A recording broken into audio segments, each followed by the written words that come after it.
ဝန်ထမ်းဘဝကနေပြီးတော့ကိုပိုင်စီးပွားရေး small business ကိုတခါတည်းတန်းလုပ်တာလားပေါ့နော်ဟုတ်ပါတယ်ဝန်ထမ်းဘဝကနေပြီးတော့ဇင်မာက small business ကိုတခါတည်းလုပ်တာပဲဖြစ်ပါတယ်တစ်ဆက်တည်းမှာပဲဇင်မာမှာနောက်ထပ်တန်ဖိုးရှိတဲ့အရင်နှီးတစ်ခုပါလာတာလေးကိုပြောပြပေးချင်ပါတယ်ဒါကဘာလဲဆိုလို့ရှိရင်ဝန်ထမ်းဘဝမှာရခဲ့တဲ့အတွေ့အကြုံတွေပဲဖြစ်ပါတယ်ဒါကြောင့်ဒီဗီဒီယိုကြည့်နေတဲ့လူငယ်တွေအနေနဲ့ကိုက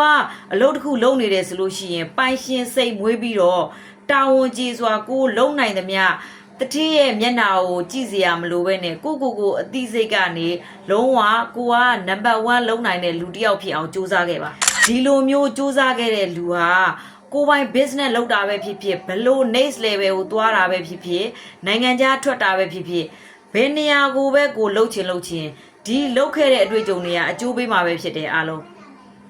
ဇင်မအတွေ့အကြုံရဒီ small business လုပ်ခဲ့တာက